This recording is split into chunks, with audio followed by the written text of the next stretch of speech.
Je voulais également parler de l'année 2017 de manière un peu plus large, élargir un petit peu notre champ de réflexion. Ce sera, vous le savez, une année cruciale pour notre pays, pour notre territoire également, puisque nous aurons les présidentielles dans 4 mois, et puis nous aurons ensuite, au mois de juin, les législatives. Ce sont 2 temps importants dans notre vie démocratique, mais aussi un moment où les Français dépriment, s'interrogent, où notre pays rencontre de multiples difficultés dans un environnement quand même assez pesant. Je n'ai pas évoqué bien sûr la menace terroriste, on l'a tous en tête, mais quand on regarde notre environnement, on a quelques raisons de s'inquiéter. Mais je souhaite qu'on ait aussi beaucoup de raisons d'espérer. Et cette année 2017 doit être pour nous un moment d'espoir pour l'avenir et non pas un moment de grande déprime. Alors, de grâce, on va essayer d'éviter l'hyper-président. Moi, je veux un président qui préside, qui respecte un gouvernement, qui gouverne. C'est idiot de le dire comme ça. Mais enfin, la Constitution de la Ve République, écrite par le général de Gaulle, elle dit des choses assez sensées. Essayons de respecter la lettre de cette Constitution. Je ne veux pas non plus d'un président normal. Je veux un président stratège, un président qui ait de la hauteur, un président qui ait une vision. Je ne veux pas de président people ou bling-bling. Je veux un président sérieux, un président sobre, un président qui incarne enfin la fonction qu'on lui confie, qui n'est pas n'importe quelle fonction. Un président qui respecte les Français en donnant du président une image respectable. Car c'est difficile de respecter quelqu'un qui n'est pas respectable. Pas de président Pinocchio non plus, président dont le nez s'allonge au fil des promesses qu'il sait ne pas pouvoir tenir. Moi je souhaite un président qui dit ce en quoi il croit et qui fasse ensuite ce qu'il nous a dit. J'ai repris à cet égard une phrase de Coluche qui est finalement assez révélatrice, que chacun interprétera comme il le souhaitera. La droite vend des promesses et ne les tient pas, la gauche vend de l'espoir et le brise. Ça peut avoir une certaine résonance dans l'actualité récente. Je veux, je pense comme vous, un président de la vérité, de la clarté, de la sobriété, du courage, et un président aussi de l'autorité. Un président cultivé, ce serait bien, qui accorde de la valeur au passé pour mieux préparer notre avenir. Un président qui offre aux Français un projet capable de les rassembler, capable de leur redonner confiance et fierté en eux-mêmes.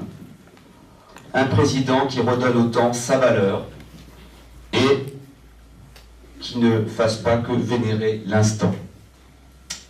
Qui sera notre futur président? Qui est celui pour lequel je vais voter? N'attendez pas de moi, bien sûr, la réponse à cette question. Ce que je veux, c'est que, bien sûr, nous ayons les moyens, les uns les autres, d'écouter, de disséquer les projets, de les analyser, de faire le meilleur choix possible. Je souhaite surtout que nous puissions faire un vote d'adhésion. Car, finalement, quand on réfléchit, on fait souvent un vote de rejet. Je ne veux pas de celui-ci, donc je suis obligé de voter pour celui-là. Moi, j'aimerais bien que nous puissions les uns les autres, avec chacun nos convictions, se dire « je vais miser sur lui parce que je crois en lui ». Ça changerait un peu. Au-delà des femmes et des hommes que nous allons choisir pour la présidentielle et pour les législatives, il y a bien sûr, vous le savez tous, la nécessité de réformer notre pays, de le transformer. Alors, on est tous d'accord sur ça. Puis après, quand ça se ventile en action et que ça nous touche, on est beaucoup moins d'accord. Pour réveiller notre pays, eh bien, il faut s'appuyer sur ses nombreux atouts. Nous avons un jeu bien rempli en termes d'atouts. Nous avons un pays magnifique, riche de nombreux atouts. Et quand on voit et qu'on écoute les infos, un pays riche de multiples énergies. Regardez ce qui se passe parmi notre jeunesse, les entreprises, ce qu'on appelle les start-up. Il y a des choses absolument fantastiques qui sont en train de se développer. Et ces mouvements-là, ces énergies-là, ces atouts, il faut les utiliser, les mettre en avant. Et non pas mettre les uns après les autres, accrocher des boulets à nos jambes qui nous empêchent d'avancer. Pour bien réformer notre pays, vous le savez, je l'ai déjà évoqué avec vous, je pense que la clé, c'est de réformer profondément notre système politique. Car c'est un des freins majeurs à la véritable réforme de notre pays. Pour que nous puissions réformer notre pays, il faut que nous les citoyens, nous ayons confiance en ceux qui nous dirigent. Et le problème, il est là. C'est que depuis des années, les Français expriment leur défiance vis-à-vis des gens qui les dirigent. Difficile, dans ces conditions, de les entraîner. Il faut profondément modifier les règles de notre vie politique, puisque, comme vous, je ne crois pas au changement de comportement individuel. Je préfère qu'on change les règles et ne pas attendre le changement des comportements individuels. J'aurai l'occasion, dans les semaines qui viennent, en tant que citoyen, mais aussi en tant qu'élu, d'apporter une contribution, vous le verrez sous quelle forme, et j'ai réfléchi tout au long de ces années d'engagement à une cinquantaine de recettes très pratiques permettant de réformer en profondeur leur vie politique, et j'aurai l'occasion de vous les présenter d'ici la présidentielle. Alors, je ne me présente pas aux élections présidentielles, bien évidemment. Je veux juste apporter, vous l'avez compris, une contribution, car c'est notre rôle de citoyen de nous engager et nous aussi de faire des propositions.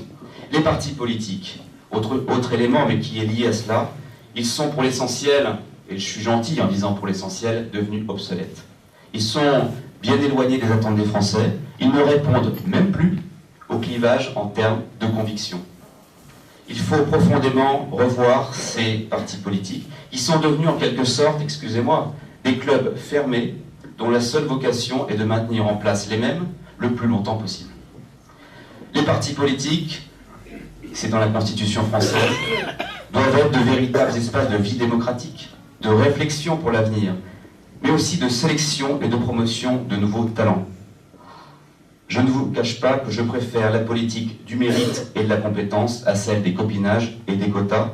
Je pense que c'est quelque chose qu'un certain nombre d'entre vous peut partager. Voilà, je ne voulais pas être trop long, pour moi, les enjeux de cette année forte en élection pour notre beau pays. Vous l'avez compris, je souhaite que 2017 soit l'occasion de rendre aux Français leur fierté d'être Français. Et je souhaite un patriotisme ouvert et inspirant. Comme d'autres, j'ai affiché les couleurs devant chez moi. J'ai été très heureux depuis tout au long de l'année, en me baladant en France, de voir fleurir des drapeaux français au balcon, parfois sur des boutiques ou devant des maisons.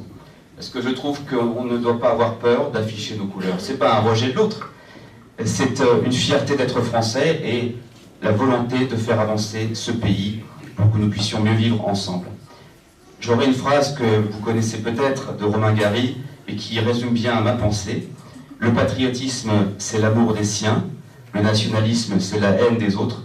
Voilà pourquoi je souhaite que nous ayons tous l'envie de se réunir autour de notre drapeau, autour d'un patriotisme ouvert et inspirant qui nous porte beaucoup plus loin et qui nous aide à regarder l'avenir avec confiance. Vive Marmagne, vive la République et vive la France!